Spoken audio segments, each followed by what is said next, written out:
हतो व प्राप्स्यसि स्वर्गम जित्वा व भुक्ष्यसे महिम तस्मात् उत्तिष्ठ कौन्तेय युद्धाय कृत निश्चयः।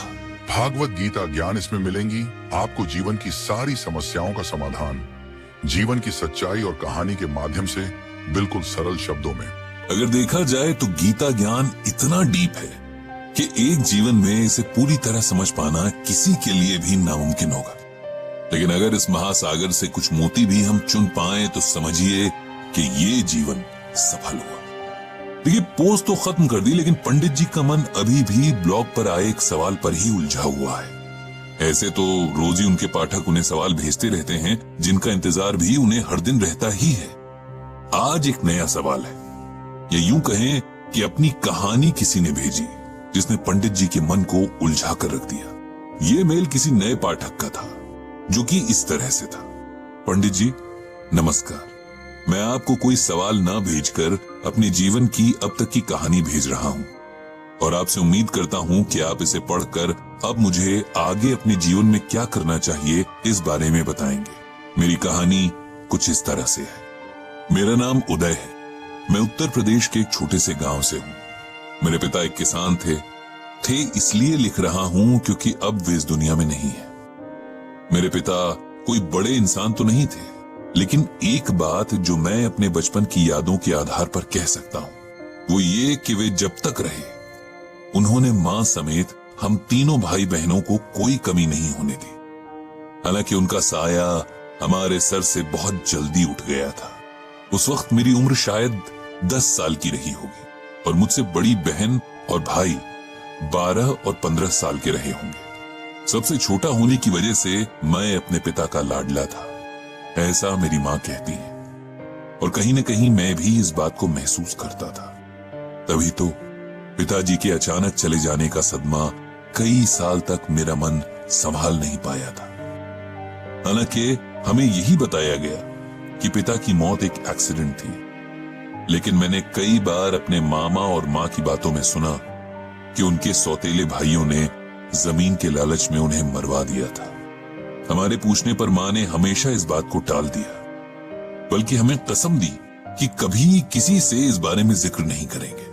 पिताजी की मौत के बाद मां एकदम बदल गई थी। हमेशा डरी सहमी सी रहती और लगभग हर दिन जब हम पढ़ने बैठते तो मां कहती कि जल्दी से पढ़ लिख कर इस काबिल बन जाओ कि इस गांव से बाहर जा सको। मैं नहीं चाहती कि तुम लोग यहां ज्यादा वक्त तक रहो। समय बीतता गया, हम तीनों को जैसे तैसे मां पढ़ा रही थी। उनकी सख्त हिदायत थी कि पढ़ाई के अलावा हमें और किसी बात पर ध्यान नहीं देना है। अक्सर मेरे सोने के बाद बड़ी बहन और भाई कुछ बातें करते, जिनमें से मुझे बस यही समझ आता कि एक एक करके हमारी जमीनें पिता के सौतेले भाइयों ने हथिया ली हैं और हमारे पास खेतों के नाम पर बस कुछ टुकड़े ही बचे हैं। ये भी कि मां धीरे धीरे अपने गहने बेचकर हमारा पेट भर रही है।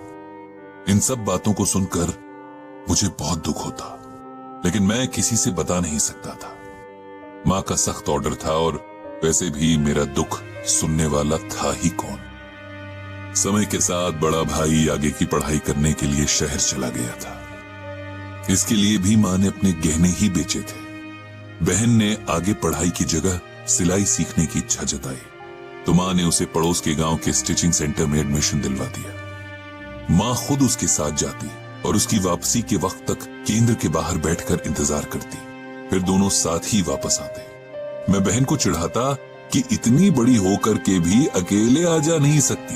मैं नहीं जानता था कि मां किस डर से उसके साथ जाती थी। मैं, जिसने हर वक्त मां से बस यही सुना कि किसी तरह इस गांव से निकल जाना है। खेतों के नाम पर जो चंद टुकड़े बचे थे, मां उनमें बहुत मेहनत से फसल लगाती।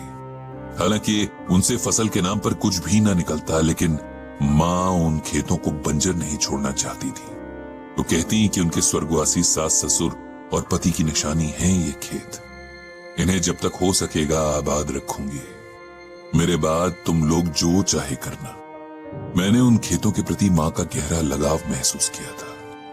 जितनी देर वो खेतों में काम करती, खुश दिखती, घर लौटते ही उनके चेहरे पर अजीब सा डर और उदासी फैल जाती। इस दौरान भाई की ठीक ठाक नौकरी लग गई थी तो उसकी मदद से घर के हालात संभलने लगे थे। मेरी स्कूल की पढ़ाई पूरी हो गई थी और मामा ने बहन के लिए भी कोई अच्छा रिश्ता देखकर उसकी सगाई करवा दी थी। अब मुझे भी गांव से बाहर जाकर आगे की पढ़ाई करनी थी। बहन की शादी के बाद माँ को एकदम अकेले ही गांव में रहना होगा, ये सोचकर मुझे बहुत बुरा लगता था। भाई के लाख समझाने पर भी माँ हमारे साथ शहर नहीं आई। उनका कहना था कि वो खुश हैं कि हम लोग गांव से निकल गए, अब वो आराम से रह सकती हैं। गांव के घर में पिताजी की यादें हैं जिन्हें छोड़कर वो कहीं नहीं जाएंगी। अब भी माँ अपने खेतों में लगातार काम करती थी। रोज खेतों में जाना उनका रूटीन था। जैसे मंदिर जाकर शांति मिलती है, उन्हें इन खेतों में वही शांति मिलती थी। मुझे गांव से निकले कई साल बीत गए हैं। मैं अच्छी नौकरी पर हूँ, मेरे भाई बहनों के अपने परिवार हैं और माँ अब भी गांव में है। लेकिन मेरे पिता के सौतेले भाई और उनके बच्चे उसे परेशान करने लगे हैं, उन चंद खेतों के लिए जो हमारे हैं, जिन पर मेरी माँ ने इतने साल अपना प्यार लुटाया है, जो उसके जीने की वजह है। ये सब बातें मुझे गांव से शहर मिलने आए एक दोस्त ने बताई हैं। मेरे भाई का कहना है कि माँ कभी नहीं चाहेंगी कि हम किसी लड़ाई में पड़े, और वो भी नहीं चाहता, क्योंकि अब उसकी अपने परिवार के प्रति जिम्मेदारियां हैं, वो उन्हें निभाना चाहता है। कुछ जमीन के टुकड़ों के लिए उन जंगली लोगों से नहीं लड़ना चाहता है, जिन्होंने पहले भी खेतों के लिए हमारे पिताजी की जान ले ली थी। पंडित जी, मेरी कहानी यहीं पर रुकी है। मुझे क्या करना चाहिए? अपना हक और अपनी माँ के सम्मान के लिए लड़ना चाहिए या ये सब नजरअंदाज कर देना चाहिए? इस बारे में गीता ज्ञान क्या कहता है? मुझे उम्मीद है आप मुझे कोई अच्छी सलाह जरूर देंगे। आपके जवाब की प्रतीक्षा में उदय के पत्र को अच्छे से पढ़कर उसकी परिस्थिति को समझकर पंडित जी ने उसे जवाब लिखा। प्रिय उदय, तुम्हारी जीवन कथा पढ़ी, तुम्हारे संघर्षों ने मुझे प्रभावित किया। अब जो सिचुएशन तुम्हारे सामने सवाल बनकर खड़ी है, वो लगभग वैसी ही है जैसी सिचुएशन में भगवान श्री कृष्ण ने अर्जुन को गीता का ज्ञान दिया था। तुम्हारे लिए गीता ज्ञान के महासागर से ये मोती चुनकर लाया हूं।